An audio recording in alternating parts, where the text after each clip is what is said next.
Bueno, como yo les decía, el, el aparato reproductor masculino no es tan complejo como el aparato reproductor femenino, ¿sí? Este, los hombres en realidad tienen hormonas igual que nosotros, utilizan el eje hipotálamo hipoficiario, tienen LH, tienen FSH, incluso participa el estrógeno de toda la espermatogénesis, ¿sí? Pero en menor medida, al igual que las mujeres con la testosterona, ¿sí? Acá la hormona predeterminante por excelencia es la testosterona, ¿sí? Y después tenemos algunos dejos de estrógeno y progesterona que pueden servir por ahí de sostén en el proceso de maduración de las células. Y tenemos la hormona LH y la FSH, ¿sí? Que está controlada también por un eje del hipotálamo a la hipófisis, ¿sí? Bueno, vamos a empezar haciendo un repaso de la anatomía, ¿sí? Si ustedes recuerdan algo de anatomía, esta es la estructura del aparato reproductor masculino, ¿sí? O sea, su unidad anatómica funcional sería el testículo, porque es ahí donde se lleva a cabo la espermatogénesis, ¿sí? O espermiogénesis, tiene un montón de formas de nombrar, ¿sí? Tenemos entonces anatómicamente a los testículos, ¿sí? Que están ubicados acá en este dibujito. Los testículos están compuestos por los túbulos seminíferos que van a desembocar en el epidídimo. Es como si todos los tubitos estos se reunieran acá en el epidídimo, ¿sí? Y van a formar el conducto deferente, que es el que está acá, pero está más cubierto. Acá estaría como visto en un corte, ¿sí? Y van a desembocar, forman como una ampollita acá, no sé si se entiende, pero forman como una ampolla y desembocan en las vesículas seminales que tienen la función justamente de almacenar el semen, ¿sí? Después tenemos, bueno, la ampolla del conducto y la vesícula, estas pasan por el conducto eyaculador.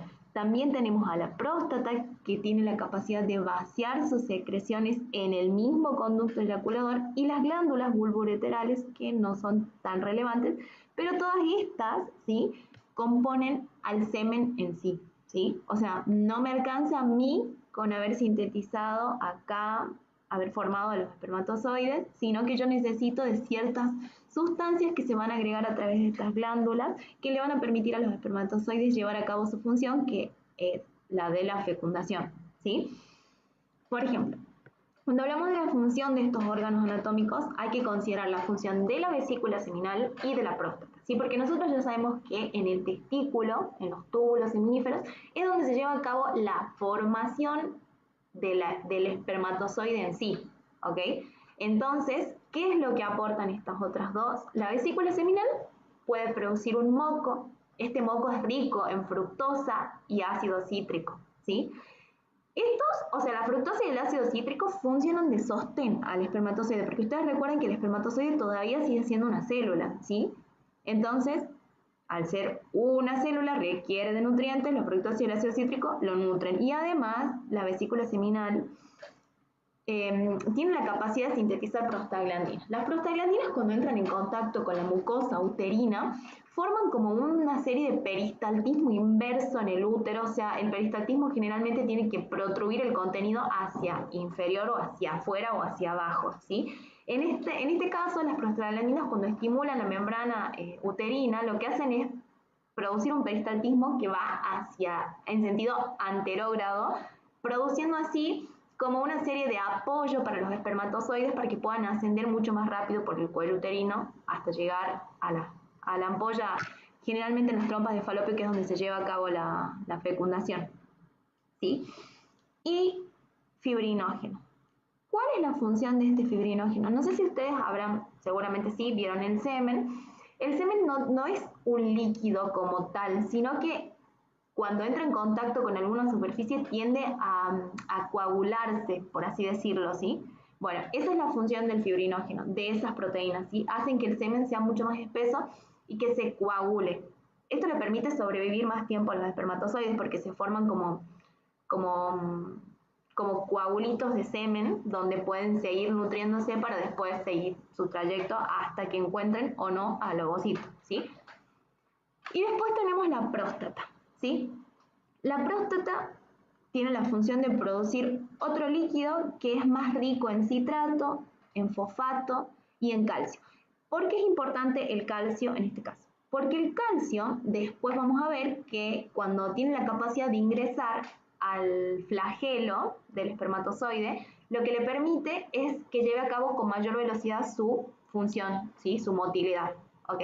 Y es alcalino. ¿Por qué? Porque generalmente el pH de la vagina es ácido, entonces para tratar de neutralizarlo y buscar un pH que oscile entre los rangos de 6 a 6.5, ¿sí? Porque esos son los pHs en los cuales el espermatozoide puede sobrevivir de manera más óptima. A ver, voy a admitir que alguien más quiere entrar. Listo. Bien.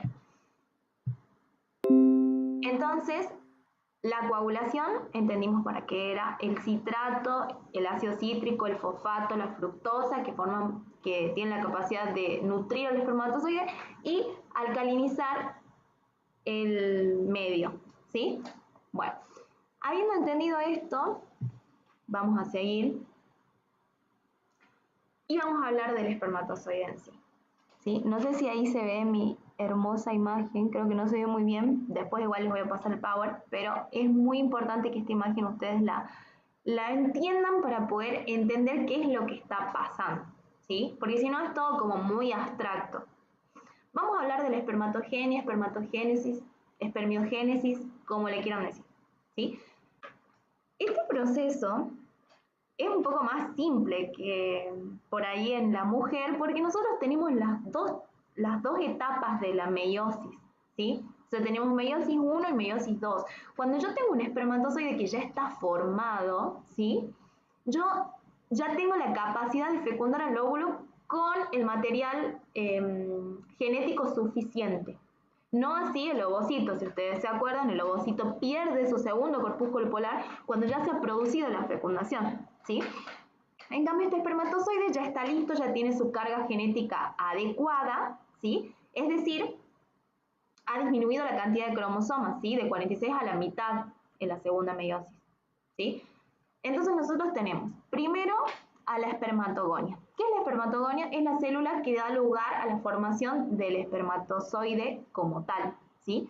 ¿Se encuentra dónde? Se encuentra en el epitelio de los túbulos seminíferos, ¿sí? El tubito, como nosotros lo conocemos, en su alrededor, digamos, en su epitelio, tiene estas células madre de espermatozoides como tal, que se llaman espermatogonias, ¿sí?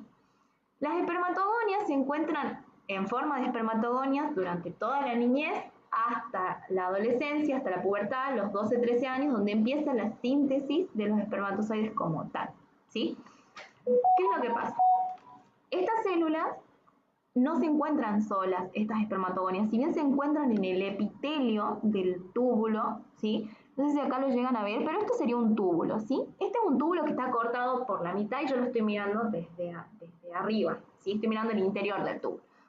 Yo acá tengo, todas estas celulitas son espermatogonias, ¿sí?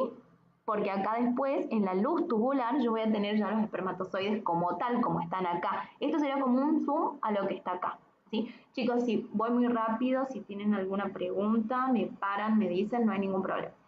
Bien, entonces, la espermatogonia, como yo les explicaba, pasa por ciertos procesos de maduración hasta convertirse en un espermatozoide, ¿sí?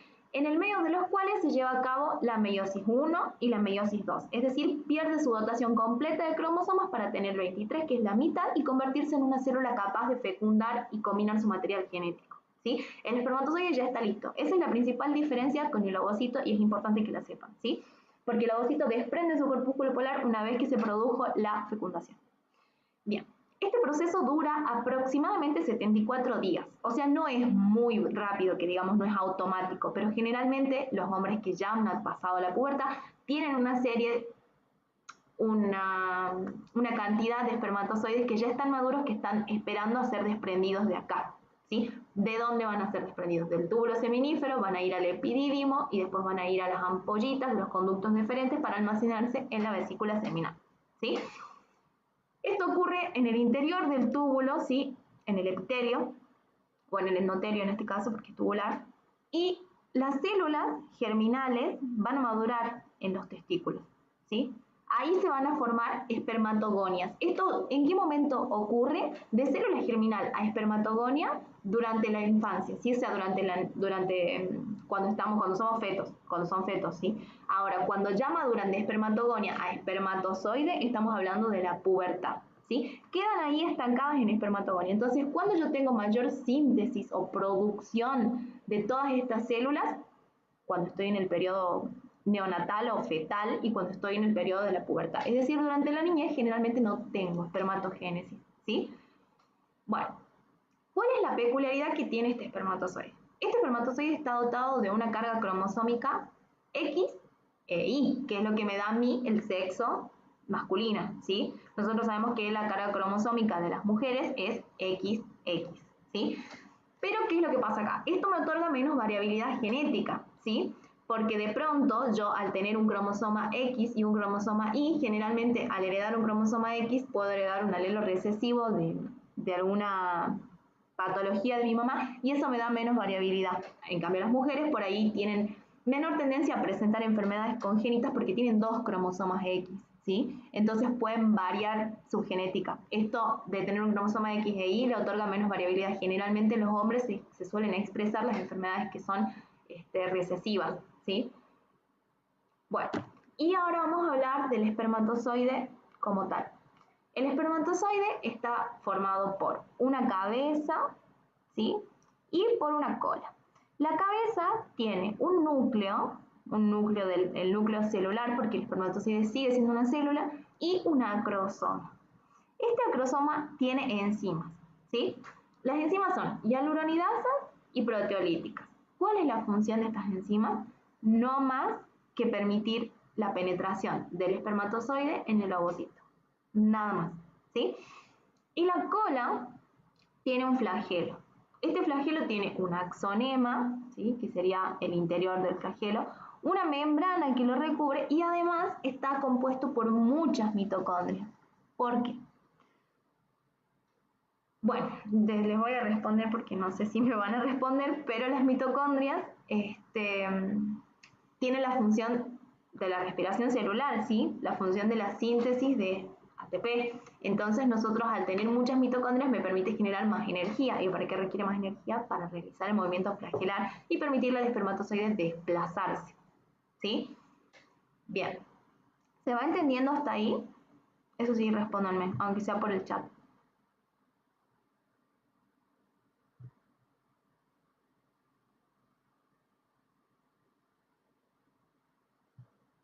¿Entendieron, chicos? ¿Están ahí? Sí. Bueno. Seguimos entonces.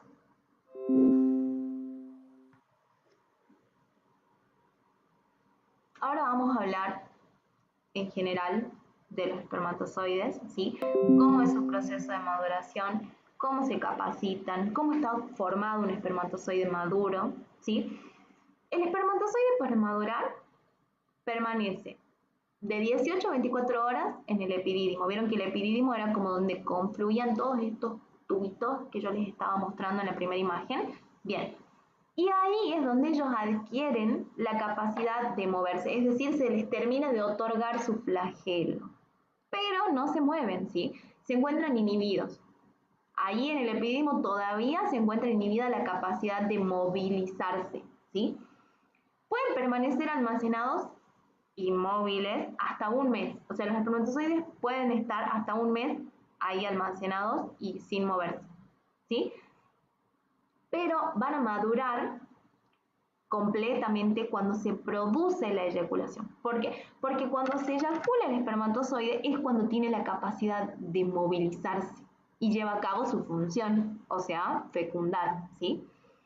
Generalmente, el líquido que forma parte de toda la eyaculación, ¿sí? Contiene estrógeno, contiene progesterona, contiene enzimas, además el acrosoma tiene enzimas, contiene nutrientes, ¿sí? Que son secretados por las células, pero además todo lo que compone al semen forma parte de secreciones de la vesícula seminal, de la próstata y de las células de Sertoli y las células epiteliales, porque los espermatozoides antes de llegar a la vesícula seminal se encontraban en el túbulo, ¿sí? Y si ustedes se acuerdan, en la diapo anterior veíamos que estaban las células de Sertoli acá, las espermatogonias, y además tenemos las células de Leydig y las células epiteliales. Además, ellas tienen la capacidad de aportar ciertos nutrientes a los espermatozoides para que se mantengan vivos, ¿sí? Entonces, vemos que todo lo que compone el semen deriva de varios aportes, ¿sí? Entonces, ¿cómo es un espermatozoide maduro? Es el que tiene el movimiento flagelar en líquido, valga la redundancia, el espermatozoide se mueve en un líquido, ¿sí? Que tiene la capacidad de fecundar. Su actividad es mayor en un medio alcalino o neutro, ¿sí? A mayor temperatura, mayor actividad, ¿sí? Y permanece 1 a 2 días en los genitales femeninos. Esas son las características de un espermatozoide maduro, ¿sí? Los espermatozoides llevan a cabo un proceso de capacitación, ¿sí? Este proceso se da cuando el espermatozoide, o sea, ya salió, ¿sí? De toda la uretra y se encuentra en la cavidad vaginal, en el conducto vaginal, porque se acuerdan que yo les expliqué que formaban como un coágulo. Bueno, ellos permanecen ahí vivos, capacitándose, para que lleven a cabo su función de manera adecuada, o sea, para que puedan transcurrir todo el trayecto del conducto vaginal por el cuello uterino hasta llegar a donde generalmente suelen estar los ovocitos. O sea, ustedes imagínense todo el trayecto que tienen que hacer desde la vagina, ¿sí? Hasta las trompas de falopio aproximadamente, ¿sí? Entonces, ocurre en 1 a 10 horas después de la eyaculación, ¿sí? ¿Qué es lo que pasa? Los factores inhibidores del movimiento flagelar son eliminados por las secreciones uterinas, ¿sí? Las secreciones del útero y de las trompas eliminan estos factores inhibidores, le permiten aumentar su motilidad, se debilita este acrosoma, ¿sí? ¿Se acuerdan que el acrosoma tenía las enzimas? Teníamos las hialuronidasas y las enzimas proteolíticas. Bueno, este acrosoma se debilita. ¿Por qué? Porque en los túbulos seminíferos se encontraba inhibido por presencia de colesterol. Nosotros tenemos colesterol porque generalmente en los túbulos seminíferos se sintetiza el estrógeno, digo nosotros, pero estoy hablando de los hombres, ¿sí? Tienen colesterol porque además sintetizan estrógeno, en muy menor medida, pero sí lo sintetizan.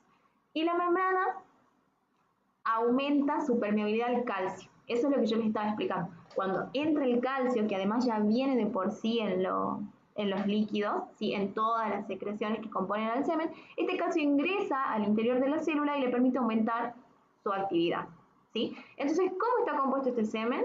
Tenemos un 10% de espermatozoides, un 60% de líquido que proviene de la vesícula y otro 30% que proviene de la próstata, ¿sí?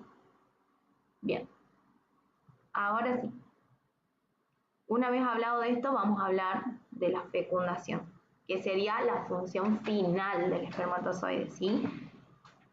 La fecundación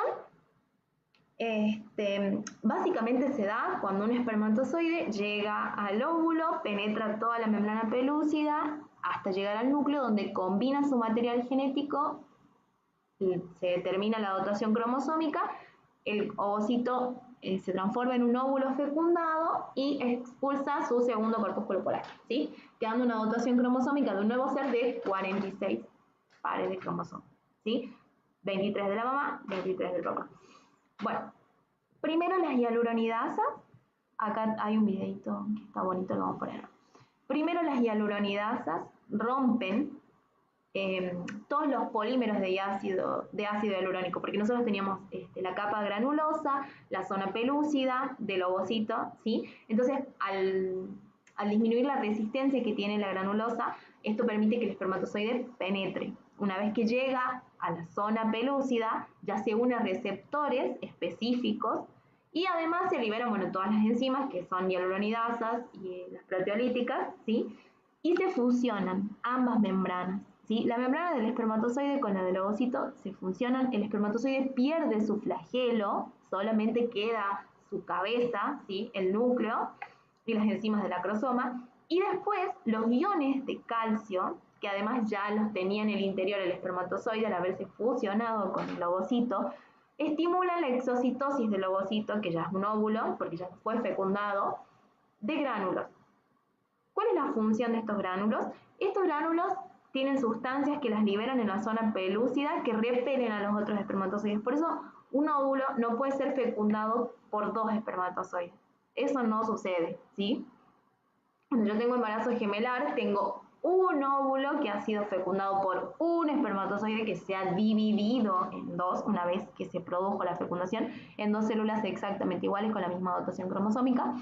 Por eso los gemelos son iguales. O puedo tener dos óvulos fecundados en un mismo ciclo menstrual. De la nada, mi folículo le pintó liberar dos óvulos y yo justo tuve sexo en ese momento y se produjo la fecundación de dos óvulos, ¿sí? O generalmente en los embarazos de mellizos suele suceder que se libera, por ejemplo, un óvulo en un día 14 y el otro en el día 16. Y las parejas que generalmente suelen estar buscando embarazo tienen sexo reiteradas veces, entonces ahí se produce la fecundación de dos óvulos, ¿sí? Pero en ningún momento son un óvulo y dos espermatozoides, ¿sí? ¿Se entiende? Bueno, vamos a pasar de diapo. Ahora sí, vamos a hablar un poco más de endocrinología, vamos a hablar de la testosterona, que es la hormona de esta clase, ¿sí? Los testículos tienen la capacidad de secretar andrógenos, ¿sí? Que se sintetizan a partir del colesterol, o sea, el colesterol abunda en los túbulos seminíferos, ¿sí? Como ya lo vimos hace rato, que mantenía inhibida la liberación de las hormonas, ¿sí? de las enzimas de hialuronidasa y de las enzimas proteolíticas. Además, tiene la capacidad de participar en la síntesis de andrógenos, ¿sí? La testosterona se forma, se sintetiza a partir de colesterol y se va a transformar en dihidrotestosterona, que es su forma más activa, ¿sí? Además, puede transformarse en androstenediona, pero eso ya sería pasos previos a metabolizarse para ser destruida, ¿sí? Generalmente la testosterona se tiene que transformar en dihidrotestosterona, que es su forma más activa, o como testosterona en sí, ¿sí? Generalmente son las células de Leydig las que sintetizan y secretan la testosterona, que se encuentran en los túbulos seminíferos. ¿Se acuerdan que teníamos las células de Leydig, las células de Sertoli y el epitelio tubular, ¿sí? Generalmente componen el 20% de la masa del testículo, porque yo en el testículo tengo los túbulos seminíferos y lo que más abundan son las espermatogonias y las células precursoras del espermatozoide, ¿sí? Bueno, ¿cómo se elimina esta testosterona? La testosterona, que ya no se fijó a tejidos, ¿sí? Se va a convertir en androsterona, ¿sí? O en dehidroepiandrosterona y se metaboliza. ¿Cómo? ¿En hígado o en riñón? Ustedes cuando piensen cómo se elimina una sustancia, casi siempre por hígado o por riñón, ¿sí? Si no se elimina por orina, se metaboliza en el hígado y es excretada por la bilis, ¿sí? Ahora, esta testosterona, para tener para cumplir todas las funciones que lleva a cabo, tiene que ser transportada en sangre, ¿sí? ¿Quién transporta generalmente todo? ¿Quién es la proteína transportadora en sangre por excelencia? Albúmina, ¿sí? Además hay una globulina específica que tiene la capacidad de transportar a la testosterona, pero en su mayoría es la albúmina. Bien. Esta testosterona, que es sintetizada entonces en la célula de Leydig, tiene que viajar por la circulación de la sangre hasta llegar a los tejidos o a los órganos efectores, ¿sí? ¿Dónde va a llevar a cabo su acción? Ya vamos a ver, porque tiene muchas funciones la testosterona, pero en líneas generales, ¿cómo actúa? La testosterona penetra en la célula, ¿sí? Ingresa en la célula porque es derivado del colesterol, es liposoluble, porque tiene sus receptores en el interior celular, en el citoplasma. Entonces se convierte en dihidrotestosterona por la 5-alfa reductasa, esa es la enzima, ¿sí? No es necesario que lo sepan así tan detalladamente, solamente que se convierte en dihidrotestosterona, que es su forma más activa, y una vez en el citoplasma interactúa con el receptor específico. Después de interactuar con este receptor, tiene la capacidad de ir al núcleo e inducir la síntesis de un ARN mensajero. Este ARN mensajero me va a aumentar la síntesis proteica a nivel celular, ¿sí? Esa es una de las principales funciones de la testosterona, estimula la síntesis de las proteínas celulares, ¿sí? Entonces participa en el metabolismo proteico, como estimulándolo, ¿sí? Bien, tendría más o menos una función anabólica. Ahora vamos a hablar de las funciones. Estas son las funciones de la testosterona en niños, ¿sí? Generalmente en los niños, en el feto, ¿sí? En todo el periodo embrionario hasta el nacimiento, la testosterona es la principal hormona que participa en el desarrollo de los caracteres sexuales masculinos, ¿sí? O sea, cuando yo determino el sexo del bebé, la presencia de dos cromosomas X o de un cromosoma X y de un cromosoma Y van a participar en el desarrollo de los caracteres sexuales de ese bebé, ¿sí? Tiene la capacidad de inhibir la formación de órganos sexuales femeninos, ¿sí? O sea, estimula los caracteres sexuales masculinos e inhibe a cualquier formación de órganos femeninos, ¿sí? Y generalmente estimula el descenso de los testículos en los últimos meses de gestación, ¿sí? Vemos acá una patología que es bastante frecuente de ver, que es la criptorquida, por eso se las puse, ¿sí? Que es cuando se da una falta en el descenso del testículo, desde el contenido abdominal, ¿sí? Generalmente permanecen en el contenido abdominal, no descienden por el conducto inguinal, ¿sí? Porque se encuentran acá. Cuando estamos en el periodo fetal, se encuentran acá. Descienden por estímulo de la testosterona, que seguramente hace ciertos picos antes del nacimiento, ¿sí? Pero cuando esto no sucede y el testículo se queda acá, hay que hacer generalmente un procedimiento que es de tipo quirúrgico y se lo corrige. O por ahí, incrementando los niveles de testosterona en el bebé, también puede producirse la migración de ese testículo, ¿sí? En la séptima semana embrionaria, ¿sí? Estamos hablando de, si son 7 semanas, aproximadamente 2 meses, ya inicia la síntesis de la testosterona, ¿sí? Y acá les está lo que yo les explicaba. El cromosoma Y es el que codifica, ¿sí? El factor de determinación testicular, que es lo que va a estimular a la testosterona, ¿sí? En un momento son las células de la cresta genital, en un momento fetal, en un periodo fetal. En un periodo adulto son las células de Leydig, ¿sí? Las que van a sintetizar testosterona. ¿Por qué? Estimulada por el cromosoma Y, que es lo que me brinda el sexo, ¿sí? Y ahora vamos a ver cuál es la función de la testosterona en los adultos, ¿sí? Generalmente, cuando yo tengo un aumento de testosterona, tengo un aumento de los órganos sexuales, ¿sí? Va a aumentar el tamaño del pene, va a aumentar el tamaño del escroto, va a aumentar por ende el tamaño del testículo, ¿sí? Porque voy a tener una excesiva síntesis también de células, ¿sí? En este caso de espermatozoides. Determina cómo se va a distribuir el vello corporal cuando la testosterona tiene sus picos, estamos hablando de los momentos de la pubertad, ¿sí? Determina cómo se va a distribuir el vello corporal. Generalmente tiende a provocar calvicie, ¿sí? Pues generalmente las personas que tienen altos los niveles de testosterona tienen menor cabello. Produce una hipertrofia en la laringe y un aumento de tamaño, ¿sí? Esto es lo que me da la voz grave. Cuando hablan los hombres y tienen la voz grave, mientras más grave tienen la voz, probablemente sea mayor la síntesis de testosterona, ¿sí? Aumentan el grosor de la piel, generalmente estimulan, o sea, no sé si estimula como tal, pero predisponen al desarrollo del acné, ¿sí? Porque estimulan a las glándulas sebáceas, ¿sí? Aumentan la síntesis de proteína. ¿Por qué? Vieron que yo les dije que la función en general de la testosterona a través del ARN mensajero era aumentar la síntesis de proteína. Generalmente, cuando yo aumento la síntesis de proteína, estimulo el metabolismo proteico y el anabolismo, ¿sí? Yo estoy creando tejido, porque generalmente los hombres suelen ser mucho más grandes que las mujeres, ¿sí? Esto forma parte del desarrollo muscular. Para eso yo necesito aumentar la síntesis de proteínas. Además que las proteínas son mensajeros, ¿sí? No se olviden que las proteínas pueden cumplir diversas funciones. Pero acá puntualmente está hablando del crecimiento corporal, de la estructura física, ¿sí? Tiene la capacidad de aumentar la matriz ósea, es decir, aumentar el tamaño de los huesos, porque retienen calcio, ¿sí?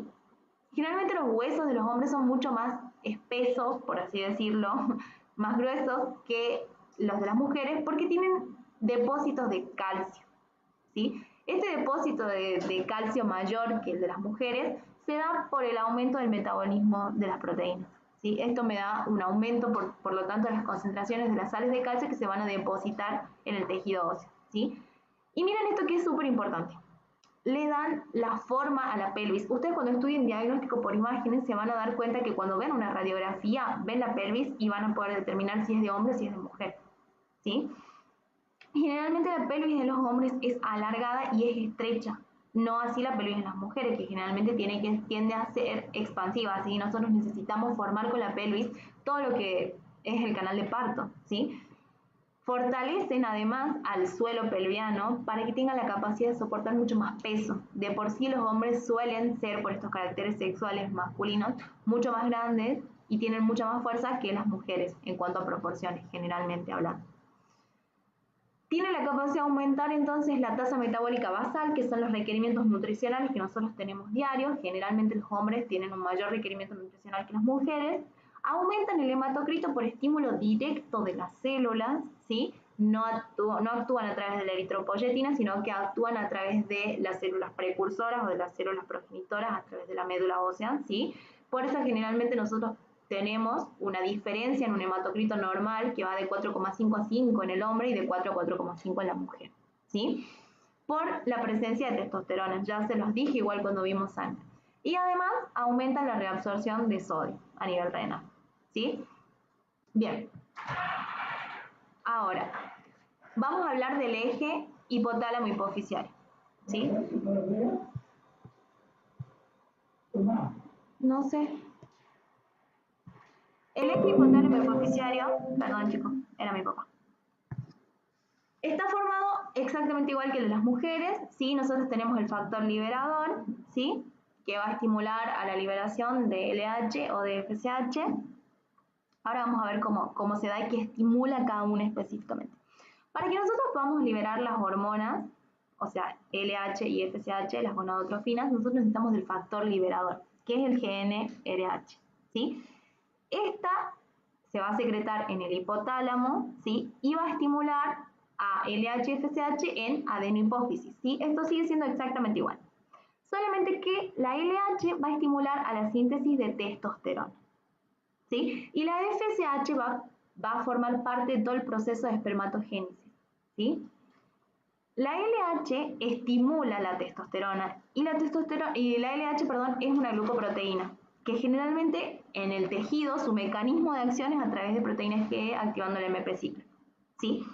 Entonces, la cantidad de testosterona que van a secretar las células va a ser directamente proporcional a la concentración de LH. A mayor LH, mayor síntesis y secreción de testosterona, ¿sí? Entonces acá en el dibujito lo podemos ver.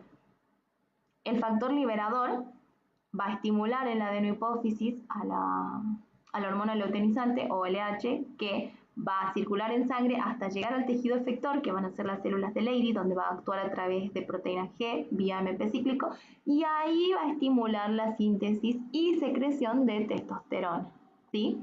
Esto en la pubertad. Bien, después la testosterona, al aumentar en sangre, va a inhibir por retroalimentación negativa a la hormona LH, ¿sí? Hasta ahí todo sigue siendo bastante similar, o sea, una cuestión de retroalimentación negativa. Ahora, la FSH, que también se libera por estímulo de la GnRH, tiene una función en las células de Sertoli de producir o estimular la espermatogénesis, pero no tiene un mecanismo de retroalimentación negativa. Y eso sí quiero que lo sepan y que lo memoricen, porque esto sí puede ser pregunta de examen. ¿Cuál es la hormona en el aparato reproductor masculino o en el hombre que no tiene retroalimentación negativa? Es la FSH. La FSH se inhibe a través de una inhibina, ¿sí? Una vez que interactúa con el receptor en las células de Sertoli y estimula la espermiogénesis y la espermatogénesis. Además, estimula el crecimiento celular y estimula la secreción de sustancias, porque nosotros sabemos que las células de Sertoli y las células epiteliales tubulares lo que me brindan a mí es sostén a los espermatozoides, ¿sí? Y a toda la espermatogonia, el espermatocito primario, ¿sí? Entonces, estas células, una vez que aumenta la producción de espermatozoides, liberan inhibina. Esta inhibina lo que va a hacer es inhibir a la liberación de la FSH a nivel del eje hipotálamo hipofisial, ¿sí? Eso es muy importante, no se olviden, ¿sí? Y después, la secreción del factor liberador es intermitente. Y eso sí va a depender de la frecuencia con la que se secreta. O sea, cumple como ciertos ciclos, ¿sí? O sea, estos ciclos responden a una frecuencia y una cantidad. Entonces, como que ya tiene como que preestablecido, a eso me refiero con ciclos, la cantidad y cada cuánto la secreta. Entonces responde a eso, ¿sí? Eso se da más que nada generalmente a un requerimiento también de los niveles de testosterona en sangre. Si hay situaciones que requieren un aumento de la testosterona. Aquí hay un dato que es muy importante, que es la gonadotropina coriónica humana, que es secretada por placenta, que es la que nosotros usamos en sangre cuando diagnosticamos embarazo, ¿sí? En los periodos fetales es la que estimula la secreción de testosterona por los testículos fetales, ¿sí?